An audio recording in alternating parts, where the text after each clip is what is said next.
Donc, bonsoir, bienvenue à cette consultation publique sur le festif de Baie-Saint-Paul. Donc, bonsoir aux membres du conseil aussi qui sont présents, M. Fizette, Mme Bouchard, M. Boily, notre directeur général de la ville aussi, M. Gagnon, M. Turgeon aussi, qui est à la barre du festif, et toute son équipe aussi qui sont présents, Mme Saint-Gelais du service des loisirs et de la culture. Donc, bonsoir à tous ceux et celles qui sont présents ce soir. Bonsoir à ceux aussi qui nous suivent là, par le biais de la télévision communautaire. Je pense que d'entrée de jeu, là, moi, je suis bien heureux qu'on tienne ce processus de consultation ce soir. Ça nous permet, là, un événement qui ça fait plus de 10 ans là, qui a lieu, de regarder qu'est-ce qui est dans les bons coups, qu'est-ce qu'on doit améliorer aussi. C'est vraiment là, ce soir un exercice pour donner la parole aux gens, pour s'exprimer, pour qu'on puisse améliorer l'événement. C'est clair que ce soir, on est en mode écoute. Il n'y aura probablement pas tout réponse à chaque question. Cependant, là, on va analyser, là, on va prendre beaucoup de notes. Et il y a des gens aussi là, qui sont sur le côté qui vont prendre également là, plusieurs notes sur les interventions qui auront lieu. Par la suite, on va être en mode analyse et on va regarder là, comment on peut donner suite aux différentes demandes. Il y a aussi des mesures là, qui seront annoncées, là, surtout par M. Turgeon ce soir, là, qui seront mises en place là, dès la prochaine saison. Je pense que ça vaut la peine aussi, là, en débutant, de souligner l'importance du festif pour Baie-Saint-Paul. Je me promène un petit peu à travers le Québec. Là. Je suis impliqué à différentes tables, là, que ce soit à la Fédération québécoise des municipalités ou encore d'autres maires de Charlevoix qui me mentionnent Monsieur Pilote, on aimerait ça avoir le festif chez nous. Fait que, je pense qu'il y a plusieurs villes qui aimeraient avoir ce festival-là. Donc, je crois qu'on doit se tenir chanceux là, d'avoir cet événement-là sur le territoire. Et on ne doit pas nier aussi la contribution là, du festif qui contribue à l'économie de Baie-Saint-Paul. Lors du week-end où se tient le festival, je pense que les retombées ont déjà été évaluées à plusieurs millions de dollars. C'est quand même pas rien.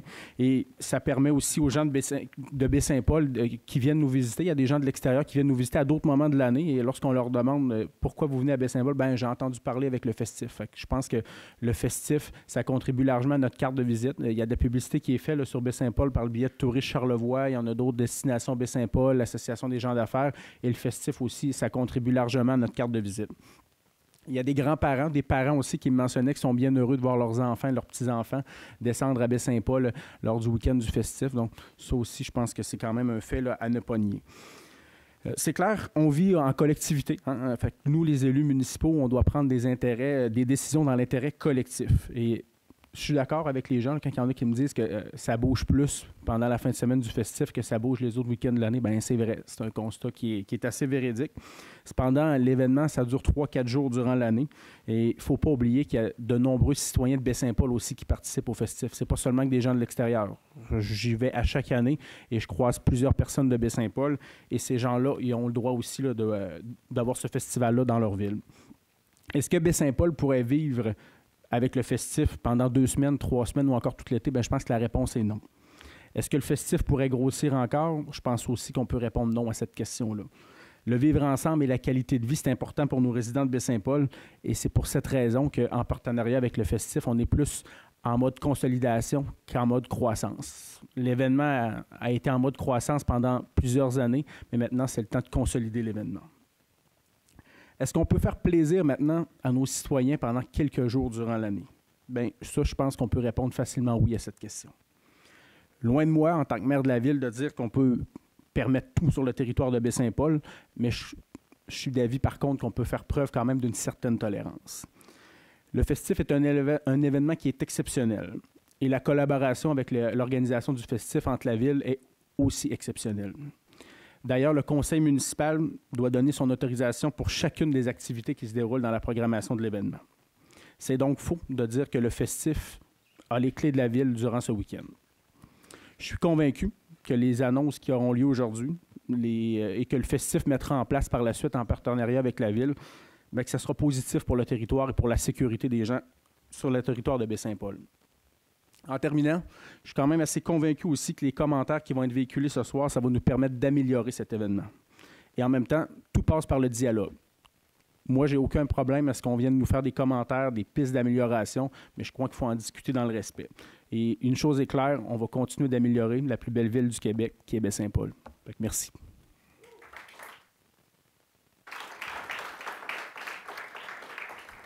Merci, Monsieur le maire. Merci tout le monde d'être là.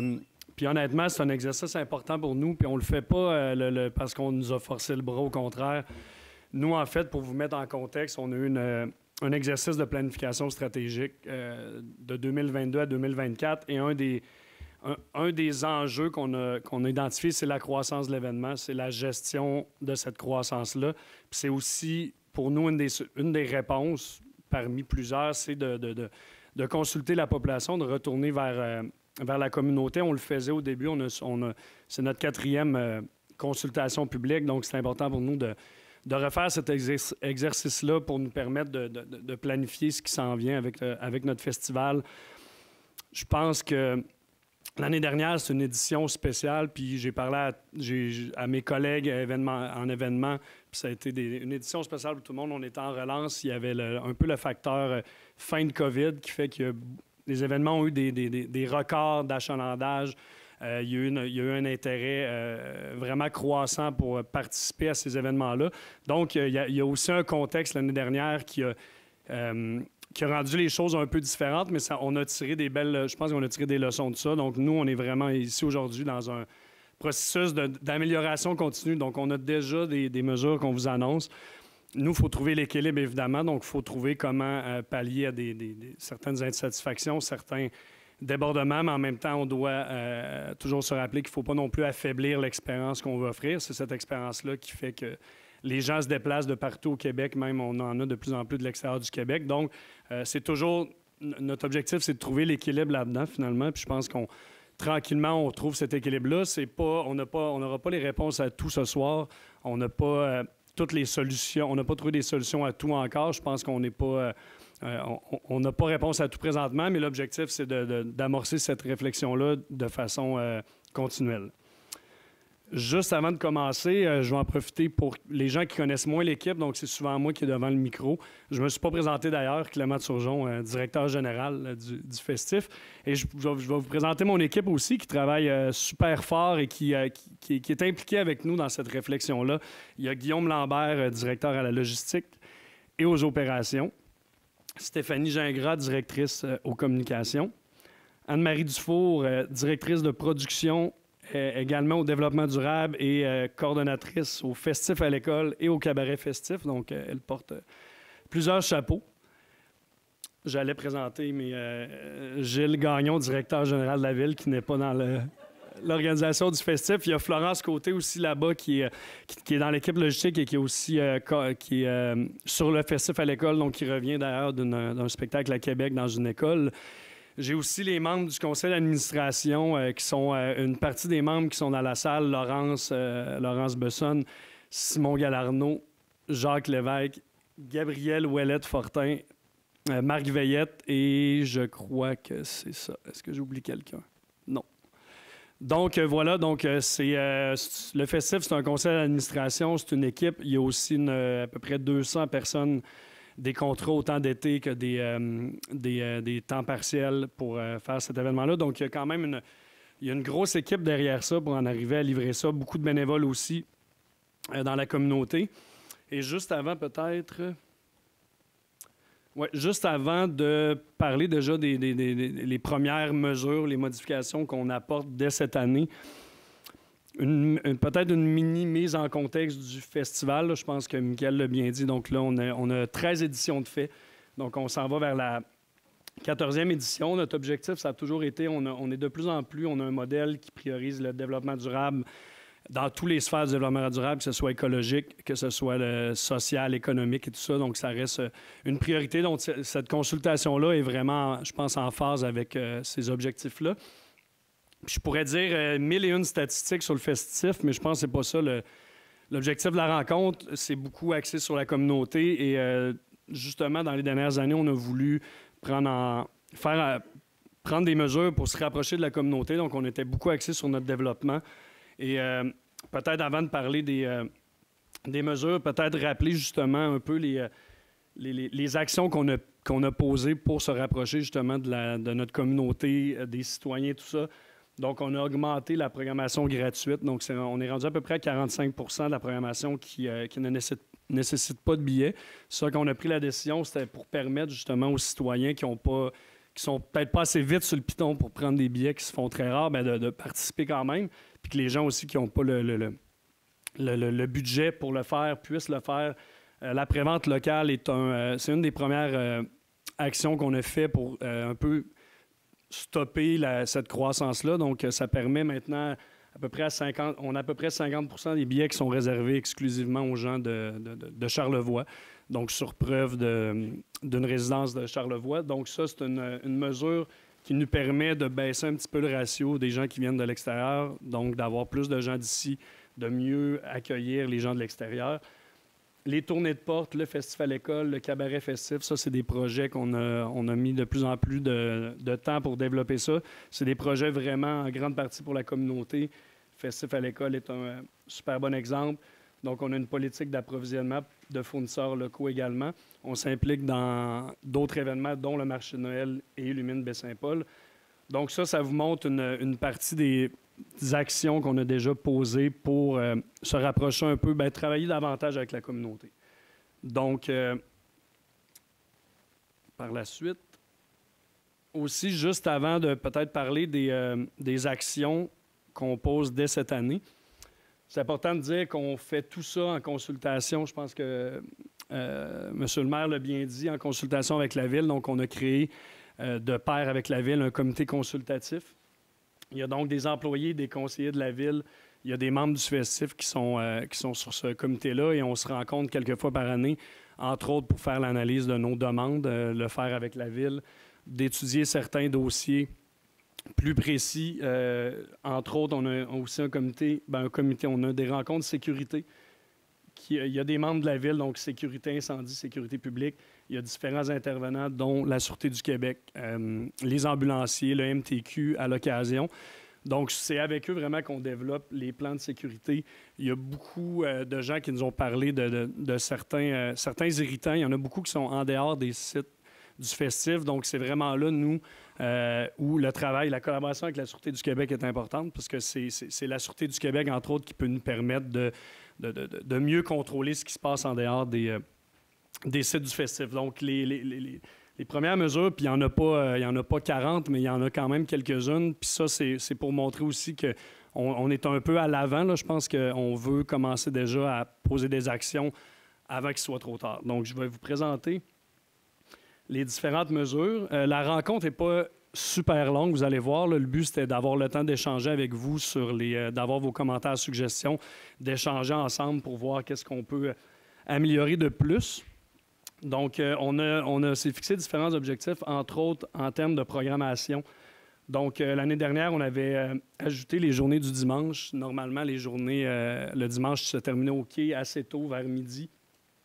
Et là, on avait ajouté plusieurs spectacles toute la journée jusqu'en soirée. Et suite à la dernière édition, on a décidé finalement de revenir dans notre formule régulière qui était de terminer au quai sur l'heure du midi. Donc, tous les spectacles qui étaient après ça, le dimanche jusqu'en soirée, il y avait le Parivis aussi jusqu'aux petites heures du matin. Ça n'existera plus. Donc, on revient vers la formule standard. C'est entre autres, on a eu des commentaires qu'on trouvait super constructifs de citoyens, qu'effectivement, peut-être que de rajouter une journée, c'était beaucoup, même pour nous. Donc, ça, c'est une première chose qui est confirmée là, officiellement. On termine au quai vers midi. La scène flottante, on l'a déjà annoncé, donc c'est une scène qui ne reviendra pas. Il y avait des enjeux de sécurité des participants. Évidemment, ceux qui ont participé à la scène ont vu qu'il y avait beaucoup, beaucoup de monde. Il y a eu des enjeux aussi de débordement, donc on a pris ça très au sérieux. Donc, la scène flottante ne reviendra pas pour cette année. On est déjà en discussion avec l'organisme aussi des bassins versants, l'OBV, pour voir sur la rivière, si jamais on le refaisait, à quel endroit on pourrait le refaire sans impact aussi sur l'environnement. Donc, la scène n'est pas oubliée à jamais, mais pour cette année, la scène flottante ne reviendra pas. Il y a certaines scènes aussi qu'on ne va pas reprendre cette année, des nouveautés qu'on avait mis en place. Entre autres, il y avait des spectacles à la Ruelle Otis, au cabaret Otis. Le bas de la baie va être transféré au Parc de la Virevolte. Donc, il y avait déjà des spectacles à la Virevolte. Donc, on va transférer les spectacles du bas de la baie au Parc de la Virevolte. Ça, il y a certaines scènes là-dedans qui n'étaient pas problématiques comme telles. On n'a pas eu de plainte, exemple, pour le bas de la baie. Mais l'objectif, c'est vraiment, nous, d'être moins éparpillés partout, de mieux contrôler les sites sur lesquels on fait des spectacles. Il y a la pénurie de main-d'œuvre aussi. L'année dernière, on était vraiment beaucoup confrontés à ça, entre autres avec les équipes de sécurité, nos équipes. Donc, ça nous permet un peu de... On rapetisse un petit peu le nombre de sites pour avoir le staff nécessaire pour contrôler les sites qu'on a à contrôler, finalement. Donc, ces scènes-là, donc Ruelle Otis, Cabaret Otis, le bas de la baie ne reviendra pas. Donc, on va faire un spectacle sur l'heure du souper à la Virevolte au lieu de le faire au bas de la baie. Ça va nous permettre de concentrer nos énergies là. Il y a des changements aussi. On va garder le parvis le mercredi.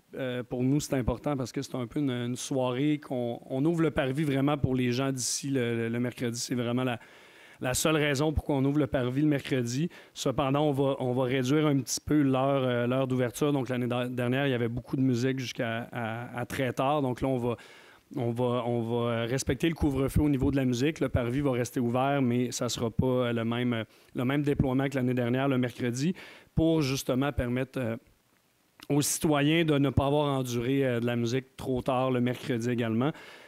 Donc ça, c'est au niveau de la programmation.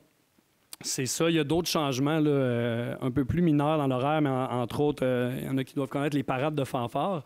On va les refaire parce que c'est un classique, mais on revoit un petit peu l'horaire de ces apparitions-là pour que ça soit moins bruyant dans la nuit. Donc, on devance un petit peu ces concepts-là. Donc, ça, c'est vraiment au niveau de la programmation. Vous avez l'ensemble des mesures qui sont prises cette année. C'est toujours, comme je dis, en processus de réflexion tout le temps. Donc, pour l'instant, je pense que on montre bien notre volonté, là, je pense, d'écoute, entre autres, en enlevant les spectacles du dimanche. Au niveau de la programmation, c'est les mesures qui sont présentement mises en place. Camping et hébergement, donc on a eu beaucoup de commentaires aussi, surtout au Parc du Gouffre. Évidemment, on a un enjeu d'hébergement, donc nous, on n'a pas le choix de faire des campings. On a à peu près 800 espaces qu'on gère de camping éphémères pour héberger les festivaliers qui n'ont pas d'endroit à dormir durant le festival. Le Parc du Gouffre apporte certains enjeux, entre autres sur le stationnement. Donc, les gens se stationnent un petit peu partout dans le développement Transim. On a eu les commentaires que c'était une problématique. Donc, avec la ville, on va aménager... En fait, le dépôt à neige dans le Transim, c'est un grand espace dans le fond du développement Transim qui peut abriter le nombre d'autos qui viennent finalement au camping du Parc du Gouffre. Donc, on va avoir une campagne, évidemment, d'information pour informer tous les campeurs du Parc du Gouffre qu'il y a un seul stationnement. Avant, les gens se stationnaient un petit peu partout, puis on en convient que ça pouvait être une bonne problématique. Donc, cet espace-là va vraiment permettre de régler une bonne partie du problème. On va évidemment aussi, en ayant un espace, bien, la Sûreté du Québec, s'ils doivent intervenir, ils ont un endroit pour dire aux autos à quel endroit se stationner finalement. Donc ça règle. On veut que ça règle une bonne partie des irritants dans le développement Transim, aussi toujours dans l'optique de contrôler notre développement, de miser avant tout sur la clientèle qui vient pour les spectacles de musique, notre clientèle principale, finalement. Nous, on fait ça pour les amateurs de musique.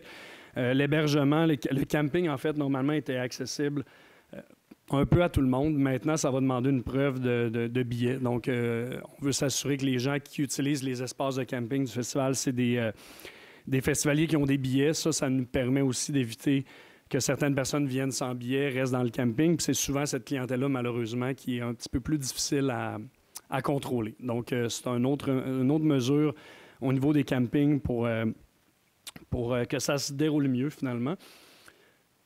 Comme je disais, dans le fond, les campings, parce qu'on a eu certains commentaires, pour nous, c'est un incontournable. On peut évidemment pas enlever les campings parce que ça nous permet justement de regrouper les festivaliers dans un endroit organisé plutôt qu'avoir du camping sauvage dans la ville. Au niveau de la promotion aussi, je pense que c'est un aspect important parce que au-delà de tout ce qu'on met en place, je pense que c'est la sensibilisation qui est importante. Donc, on va faire une campagne média qui se nomme « C'est pas ça le festif ». Donc, on va se nourrir aussi des commentaires des gens pour vraiment, je pense, informer les festivaliers, premièrement, de l'importance de bien se comporter. Le festival a lieu dans la ville de Baie-Saint-Paul. Donc, on va avoir une campagne qui va être sur les réseaux sociaux, une infolettre. Donc, il y en a peut-être déjà qui ont donné leur nom, Infolette citoyenne. Donc, c'est une infolette qui va être destinée seulement aux résidents de Baie-Saint-Paul, on va pouvoir vous donner des informations, des avancements sur la préparation du festival et tout ça, puis on va pouvoir recueillir vos commentaires plus facilement avec ça. Vous voyez d'autres exemples, la promesse du festivalier. Donc ça, c'est un peu un engagement qui existait déjà. Donc les gens, quand ils achètent leur billet, ils s'engagent à avoir un comportement responsable au niveau, entre autres, développement durable, beaucoup. Donc là, on va rajouter une section sur comment se comporter dans la communauté. Finalement, là, on retourne un peu à la base, mais c'est important, je pense, de faire part aux festivaliers des problématiques. Donc ça va les festivaliers, peu importe le billet qu'ils achètent, ils vont recevoir cette liste-là qui va les engager finalement à être plus responsables durant l'événement.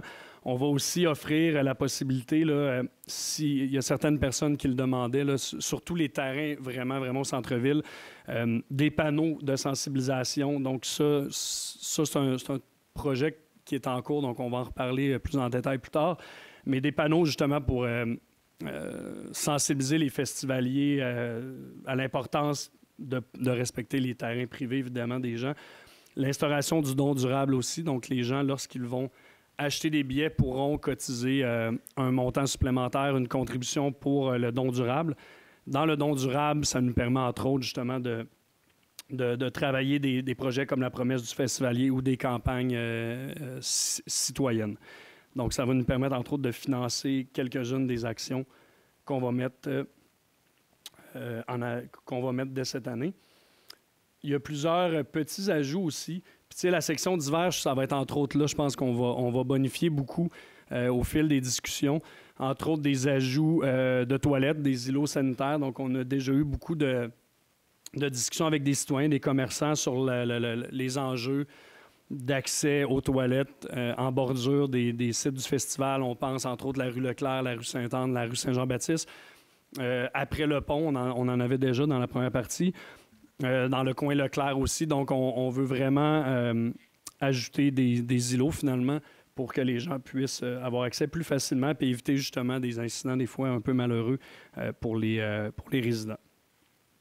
Le maintien de la prévente locale, ça revient. Donc, justement, pour garder un plus grand pourcentage de gens de la région qui participent à l'événement. Il va y avoir une refonte complète du plan des mesures d'urgence. C'est beaucoup Guillaume qui travaille sur ce dossier-là.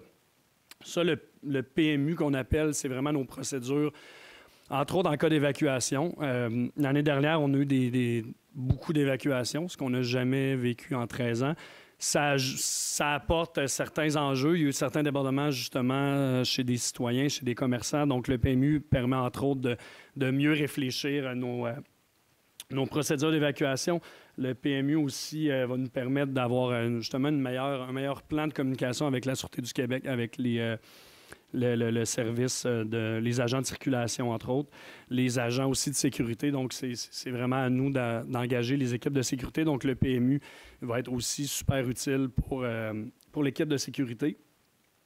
On a aussi adopté une politique de don de billets aux organismes locaux qui s'additionne à la prévente locale. Donc, en plus de donner un 50 % de billets aux gens de la région, il y a aussi plusieurs centaines de billets qu'on va offrir à des organismes. On l'a fait l'année dernière, entre autres, avec la Fondation de l'Hôpital. Donc, ça, c'est toujours dans l'objectif d'avoir plus de gens locaux dans nos activités.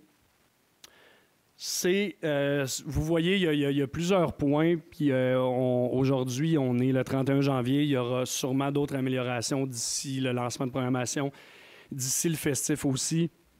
On l'a dit, on le sait que ça ne peut pas être parfait. Un festival, je pense, ça vient avec évidemment de la musique. Donc, on le sait que c'est pas toujours évident. C'est pour ça, entre autres, qu'on raccourcit la durée du festival cette année. On essaye vraiment au maximum, finalement, aussi de contrôler ce qui n'est pas contrôlable par nous. Donc, on travaille avec la Sûreté du Québec pour voir si on peut avoir davantage de collaboration en dehors des sites. Nous, l'important pour nous, d'abord et avant tout, c'est de contrôler les sites sur lesquels il y a des spectacles. Mais en dehors, c'est important de le faire aussi. Puis c'est avec la Sûreté du Québec, entre autres, avec la circulation, donc Garda ou peu importe la compagnie, qu'on peut faire ça. Voilà. Maintenant, c'est un peu...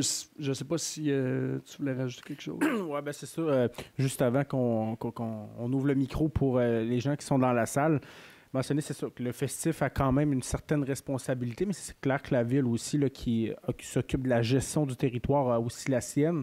On effleurait tantôt la Sûreté du Québec. On a déjà des discussions aussi là, avec les responsables, là, les autorités de la Sûreté du Québec pour qu'on puisse avoir aussi des ressources suffisantes et qui sont en nombre là, pour une population qui n'est plus là, la même que lorsqu'on est dans la vie là, sans le festif. Lorsqu'on est le festif à Baie-Saint-Paul, ben, on le sait que la population est multipliée par 3 ou 4 fois. Donc, c'est clair que les ressources de la Sûreté du Québec doivent aussi là, être proportionnelles à tout cela. Au niveau de la circulation routière, on a déjà là, des ententes avec des compagnies là, de signaleurs. Ça a été utilisé dans le passé. On va continuer aussi là, d'aller de l'avant avec des signaleurs pour s'assurer d'une fluidité sur le réseau routier. Et comme Clément l'a mentionné tantôt, pour ce qui touche le quartier de Transim, c'est clair aussi qu'on va aller de l'avant avec de l'affichage pour le stationnement. On va ouvrir un stationnement supplémentaire qui est le dépotoir là, à neige l'hiver, mais on va s'assurer que dans les rues là, qui sont aux alentours là, du parc du Gouffre, qu'il y ait une signalisation en conséquence pour que les gens là, se stationnent là, à différents endroits comme c'était le cas dans le passé. Je ne sais pas si toi, tu avais d'autres informations avant qu'on ouvre la parole. Non, je pense que si les gens veulent partager ou poser leurs questions, vous pouvez aller au micro. Si jamais il y en a qui ne souhaitent pas le faire au micro, on est super ouvert à avoir des rencontres un à un si vous voulez aller plus profondément sur des sujets. On est disponible aussi, évidemment, par courriel. Donc, juste que vous le sachiez, là, puis on est diffusé aussi à TVCO, donc les gens à la maison aussi, là, au info@lefestif.ca, c'est l'adresse où vous pouvez adresser, ou si vous voulez avoir une rencontre ou une discussion avec nous, c'est la meilleure façon. Donc, le micro est ouvert. Donc, ça... Oh, quelqu'un.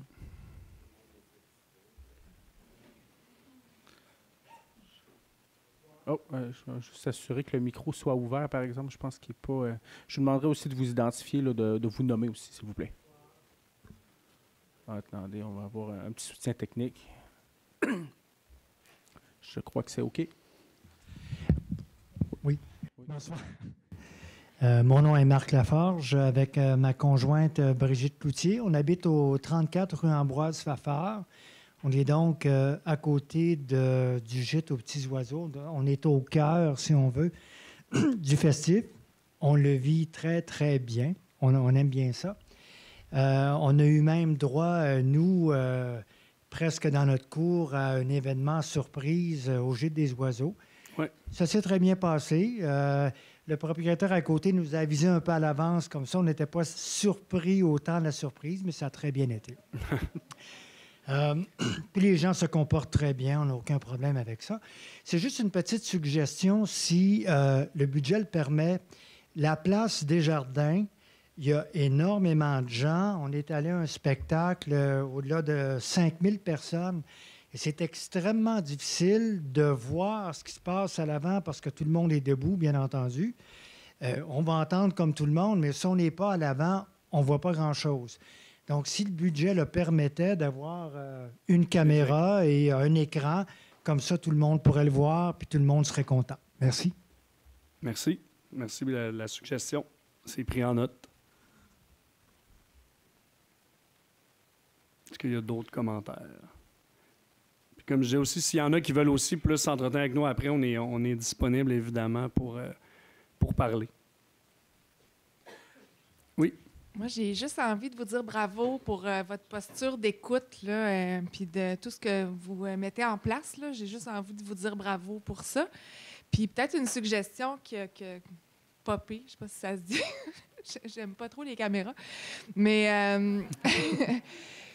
moi, c'est ça, quand je suis sortie à 4 heures du matin pour aller voir le spectacle à l'Aube, il y avait quelqu'un vraiment là, qui m'inquiétait là, sur le terrain à côté, puis il était vraiment pas... Il était pas tout à fait conscient, mais il était seul, fait que là, je me disais peut-être dans la liste de promesses du festivalier, peut-être que ça pourrait être en prévention, je sais pas, là, de ne pas m'isoler si je choisis je sais pas, de faire, de faire le party, mais de ne pas rester tout seul parce que j'hésitais, tu sais, est-ce que j'appelle la police? Puis peut-être aussi d'informer la population si on a un doute, c'est de pas hésiter à téléphoner peut-être la Sûreté du Québec pour qu'ils viennent rencontrer la personne, là. Bien, bonne suggestion. Puis, tu sais, on en a parlé un petit peu. L'année passée, on avait fait un partenariat avec, entre autres, Vision d'Espoir, SABSA. Donc, il y avait des travailleurs de rue qui se déplacent pendant le festival, en plus des agents de sécurité. Puis là, cette année, on renforce ce projet-là. Donc, c'est vraiment exactement pour que les participants soient plus en sécurité. Donc, oui, très Bravo. bonne. Ouais. Ouais.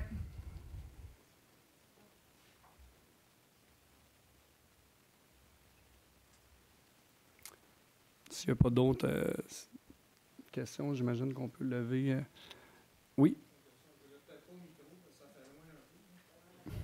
Oui, c'est plus pour la télévision, puisqu'on est en direct à la télévision. On va attendre.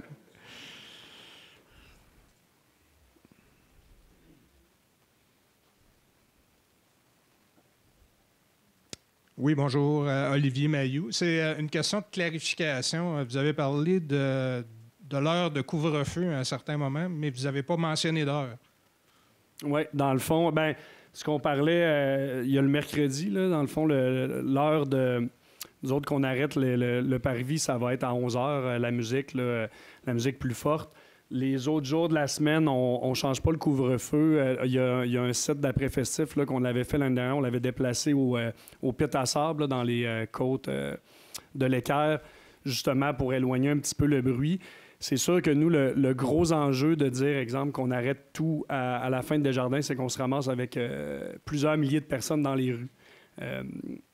On ne sait pas vraiment où les mettre. Donc, les après-festifs, c'est aussi pour nous permettre que ces 5 000-là, il y en a qui vont rentrer à la maison. Ceux qui veulent continuer, on peut les occuper avec des spectacles encore. Donc, ça fait partie un peu des mesures de contrôle de foule. Sinon, on parlait du dimanche. Donc, le dimanche, on ferme vraiment plus tôt. Mais pour l'instant, dans le fond, les jeudis, vendredis, samedis, on continue avec les scènes comme on fait habituellement. OK. Puis ces heures-là ressemblent à quoi? Nous, dans le fond, les dernières notes, c'est à 2 h du matin, on termine. Puis après ça, on parlait du concert à l'autre. Donc, il y a une fois le dimanche matin à 4h30 du matin, c'est un spectacle derrière le Germain. Merci. Merci. Je vois plus rien, le micro est tellement grand. Annie Vaillancourt. Mais moi, je voulais juste souligner quelque chose que j'apprécie beaucoup dans votre formule. C'est le caractère positif des consignes de restriction. Tu sais, je sens beaucoup que vous encouragez les gens à faire bien les choses de par la promesse et autres. Puis ça, je vous félicite parce que souvent, on a tendance à mettre un interdit, ne pas faire ceci. Fait que je trouve ça vraiment intéressant de voir le caractère positif des consignes qui sont transmises. Et de continuer. Merci.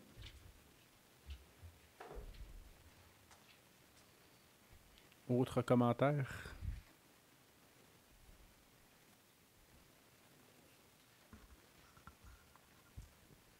Allô, bonsoir. Bonsoir. Allô? Alors, évidemment, c'est très stressant pour moi. Je représente nos 2 entreprises au cœur du village depuis plusieurs années. Oui. Avec le festif, on se connaît de vue, hein, Clément? Alors, je ne lirai pas tout ce que j'avais écrit. J'aimerais peut-être ça qu'on se rencontre, effectivement. Juste le micro, Mme Audette. Oui, comme ça. Parfait. J'aimerais peut-être vraiment qu'on se rencontre Oui. ensemble. Mais il y a beaucoup de points que vous avez énumérés déjà, qui étaient dans ma liste. OK. Par contre, je vais pointer plus ce soir sur les food trucks qui nous ont vraiment coupé l'herbe sous le pied cette année. OK. Ça a été assez marqué dans l'achalandage Puis vous parlez de ceux... des restos. OK. Ceux dans la cour plus du Carrefour? Ben, j'imagine qu'il y en avait là. Oui, j'en ai vu là. Il y en avait-tu ailleurs? Je ne sais pas. Mais c'est sûr que cette année, les jeudis, au début de la semaine, c'était vraiment hyper tranquille. Oui. Le mercredi, vraiment, le jeudi, c'était horrible. Ouais. C'est supposément la date d'ouverture. Est-ce que vous avez vu une différence cette année versus d'autres années avant? Je parle de l'édition 22. Oui, c'est ça. C'était horrible, Ouais. là, l'achalandage. On était overstaff. OK. Tout le monde, on a fait partir genre tout le monde à 7h, 7h30. Là. Il n'y avait personne au resto. Donc, puis ça s'est vu aussi le vendredi et le samedi. OK. Moi, je suggère qu'ils aient un droit d'ouvrir leur food truck genre après 21 heures. Quand nos heures, à nous tous, les autres restos, qu'on est sur nos heures d'ouverture, puis que c'est notre clientèle aussi, ça serait plus... on est là à l'année, hein, ça serait un petit peu de respect envers nous. On travaille tous les jours à maintenir ces deux entreprises-là. Et je parle pour tous les autres aussi, parce qu'on a entendu le pouls des autres aussi. OK. On n'est pas les seuls. Super, c'est noté. Alors, j'aimerais bien que ce soit revu là, pour le droit d'exploitation des heures. Laisser le temps au resto de faire son... Oui. Son Même, service. vous dites, s'il y a d'autres... de toute façon, on pourra se rencontrer. On en avait déjà discuté. Puis s'il y a d'autres commentaires de resto aussi, c'est sûr qu'on est super ouvert à écouter les autres aussi. Ouais. Évidemment, tu as parlé de l'envahissement des terrains privés. Nous, à la Batture, 7 rue Sainte-Anne, et surtout cette année, bien, les autres années aussi, là. Mais l'effet de la scène flottante, ça a été horrible. Là. Tout le monde se garochait comme des déchaînés.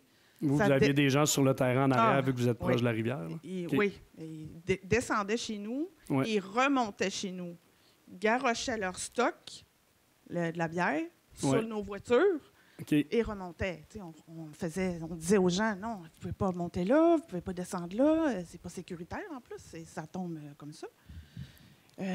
Même un bénévole du festif, accompagné de festivaliers. Oui. Ben, c'est bon à savoir. On a déjà pris la décision, mais on ne savait pas que ça allait jusque dans de l'autre côté. Je ne peux pas identifier c'était qui, je ne le connaissais pas. Ouais. Mais il y avait son gilet rouge du festival. OK. Même à se faire des fingers, dans notre cours. Qu'on fait juste les avertir. Hey, les gars, tu sais. Ça, avant la scène, c'est-tu juste pas mal relié à la scène flottante? C'était beaucoup dans les heures? Sûr. La scène flottante, ça n'aide pas du tout là, à cet effet-là. Ça, c'est certain. Mais c'est régulier toutes les journées du festif. L'envahissement sur les terrains privés, c'est régulier. Ça, c'est un peu comme Michael disait. Là, c'est ce qu'on veut. On veut sensibiliser la Sûreté du Québec sur ça pour nous aider parce que nous... on a comme un pouvoir limité en dehors de nos sites, mais effectivement, puis on l'a identifié, je pense qu'on en avait parlé. Là. C'est sûr, de jour, ça peut paraître moins épeurant, mais en soirée, il y a des résidents quand même au village. Même en haut de la Batture, on a une locataire. Je connais qu'il y a d'autres voisins, des femmes seules, des jeunes familles, des personnes âgées. J'en ai entendu beaucoup qui ont peur. Il ne faut pas se le cacher, ils le disent, qu'ils ont peur. Ouais. Je ne sors pas ça de nulle part. Là. Non, je comprends. Ils nous l'ont dit. Puis c'est un peu, puis c'est exactement, je pense, je me répète un peu, là, mais c'est pour ça qu'on parlait entre autres avec, on parle avec la SQ, puis l'année dernière, j'excuse rien, là, mais c'était, il y a eu le contexte aussi, il y a des ressources qui ont tous été dépêchées à Québec. Il y avait la venue du pape qui nous a enlevé beaucoup de monde. Donc, c'est pas pour rien excuser, mais il y avait un contexte en plus l'année dernière. Fait qu'on espère que l'année prochaine, ça va être mieux. On va avoir une meilleure présence des patrouilleurs. Là. Il y a aussi le fait qu'il y a du squattage sur les terrasses la nuit. Le soir, même pas la nuit, là. Tout de suite en début de soirée. Là. Ça, est-ce que c'est relié aux évacuations plus quand on a... Bien, relié aux évacuations. Est-ce normal que nos terrasses soient remplies? Non, effectivement. Après, après que ça soit fermé, puis qu'on n'est même plus là, moi puis mon conjoint puis les employés, que nos voisins nous envoient des photos de la terrasse pleine, en avant, en arrière, parce qu'on a 2 terrasses à la Batture. C'est pas normal, là. Non, effectivement. C'est ça, là. Je vais y aller simplement ce soir, mais j'aimerais beaucoup qu'on se rencontre. Bien, effectivement. Puis, on a essayé de se rencontrer. Je sais, on a comme eu des occasions manquées, fait que n'importe quand, on peut poursuivre la discussion. J'avais dans ma liste le guide du gentil festivalier. Tu l'as nommé. La promesse, c'était pas mal ça aussi, effectivement. Qui doit s'accompagner avec l'achat du billet ou du bracelet. Puis moi, une petite chose que j'aimerais, là, c'est que je le sais que vous offrez les shows gratuits, comme tu as dit, pour les résidents, les gens moins en moyen. C'est une bonne idée. Sauf qu'il y a beaucoup de gens d'ailleurs qui viennent pour ça. Qui viennent déambuler, intoxiqués dans le village, seulement pour ces shows-là. Ils n'ont même pas d'accès à des shows payants. Puis ça, c'est bon d'en parler un peu. Nous, les 10 premières années, on était vraiment en mode on veut plus de monde, on veut plus de monde, go, go, go, c'est le fun, venez pas de billets, vous allez avoir du fun. Puis là, on est un peu victime de cette expérience-là. Fait que, au niveau des coms avec Stéphanie, on travaille fort justement pour inverser un peu le message puis pas mettre l'emphase sur venez à Baie-Saint-Paul, pas de billets. Là. Fait que, ça, déjà, nous autres, c'est déjà ancré dans nos messages publicitaires. Parce qu'un effet qu'il y a eu aussi, c'est le parvis. Ça crée de notre vision, de ce qu'on voit, parce qu'on est dans le cœur du village à tout voir ça. Ça crée vraiment un effet de party à ciel ouvert. Ça déambule beaucoup, longtemps et intoxiqué. Et ça amène des débordements de toutes sortes, là, ça, c'est sûr. Oui. Ça, c'est pas souvent, on a comme des enjeux, on veut justement mettre le monde au même endroit. Fait que, au lieu qui se traînent partout, c'est effectivement pas parfait, là, mais nous autres, souvent, quand on fait des milieux de rassemblement comme ça, c'est essayer que tout le monde soit au même endroit plutôt que éparpillé partout. Mais c'est couvre-feu, pas parfait. Couvre-feu est important. Hein? Ouais. Il y en a même un à Québec, au FEC. C'est 23 heures. Ouais. Vous parlez de 2 heures le matin. C'est encore... Non, je comprends. C'est encore un bon coup. C'est particulier. Il y a les événements en région, c'est beaucoup ça, parce qu'on n'a pas de salle de spectacle. Donc, ça serait facile de faire, d'amener les 800 personnes dans une salle, mais comme il n'y en a pas, c'est pour ça un peu aussi qu'on est allé au Pédassard pour un des sites. Mais après ça, on utilise des chapiteaux parce qu'on n'a pas de salle. Fait que c'est ça, c'est une des raisons qui fait que ça peut faire du bruit un peu plus tard. Là, puis oui. Tu parlais aussi du nombre d'années. Là, sur 10 ans, ça a monté. Ouais. Mais pendant ces années-là, ça a envoyé le message au reste du Québec. Oui, c'est la fête. Oui, c'est le fun, les shows, tout ça, le prétexte pour l'art, tout ça. Mais j'ai l'impression qu'il y en a des touristes qui venaient régulièrement pour justement les vacances de la construction. Le message s'est passé un peu que venez plus à Baie-Saint-Paul pendant le festif. Ouais. Que c'est le bordel, que c'est l'hystérie, que c'est la cacophonie, puis qu'il y a des embouteillages. Ça je l'entends. Les touristes ont changé leur date. Puis je pense que c'est en train de se prouver, ce que je dis, parce que la semaine du festif, il n'y a pas de monde à Baie-Saint-Paul, dans tous les commerces et les restos. C'est un peu... Il y a deux côtés à ça, là. C'est sûr, c'est une clientèle totalement différente. Je pense que c'est une clientèle qui n'était pas à Baie-Saint-Paul. On peut le voir de deux côtés. Je comprends peut-être... les quelques jours comme ça peut être un impact un peu négatif, mais nous, l'objectif, c'est qu'on fait découvrir Baie-Saint-Paul à une nouvelle clientèle d'avenir qui va revenir et tout ça. Mais évidemment, ça peut pas être parfait, donc effectivement, on peut comprendre le clash de clientèle, mais c'est ça, nous autres, on croit fort que cette clientèle-là est la future clientèle, donc...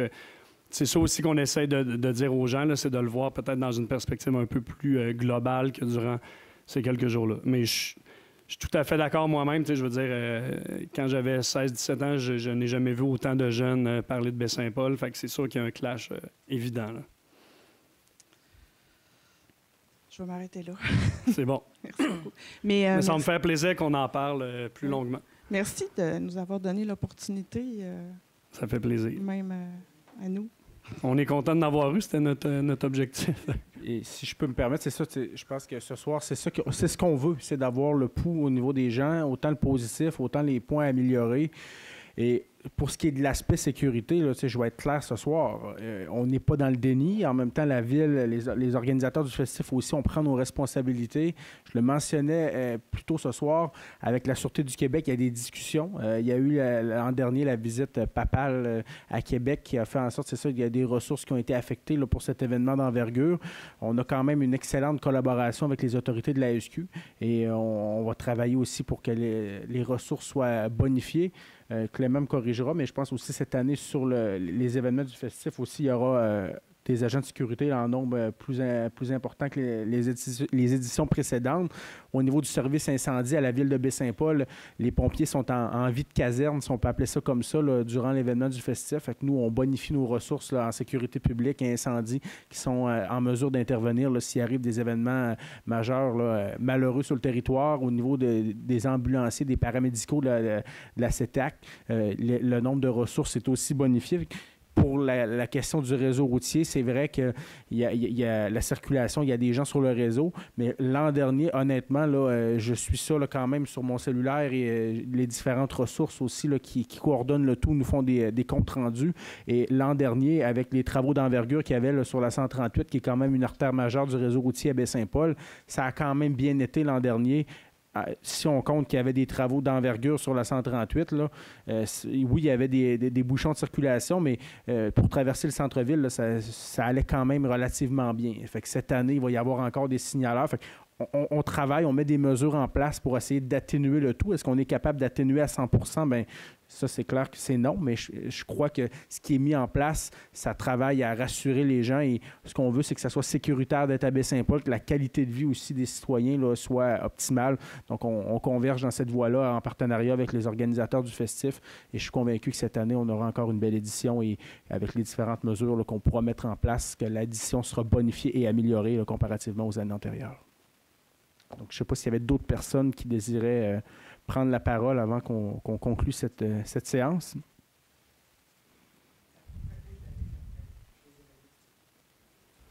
Oui. En fait, nous, on a des équipes là, qu'on engage pour faire le ménage pas mal tous les jours. Ce qui est difficile, puis c'est une des raisons aussi pourquoi on réduit le nombre de sites, c'est que on a des gens payés pour le faire, mais c'est sûr que c'est difficile quand on est en train de nettoyer, exemple, le bas de la baie, de nettoyer, je sais pas, le camping du Parc du Gouffre. Fait que, déjà, l'année passée, on a bonifié ces ressources-là, mais voilà, il y a des équipes là-dessus, là, juste pour rassurer, c'est pas des bénévoles qui le font, fait qu'on a des équipes de ménage qui sont là, même on en fait rentrer dans la nuit à 4 heures pour essayer de nettoyer au mieux possible. Donc, je remercie au nom de la Ville là, ceux et celles qui ont participé ce soir à la consultation, ceux aussi qui participent là, via la télévision, qui écoutent le tout. Merci également aux médias là, qui relaient le tout. Je ne sais pas si du côté du festif, une conclusion ou... Non, comme je disais, la consultation se poursuit. Ce n'est pas juste ce soir. Donc, ceux qui veulent nous contacter, on est super ouverts à ça. Puis, on risque de refaire ce genre de rencontres-là là, dans le futur. Merci bien. Bonne soirée. Merci.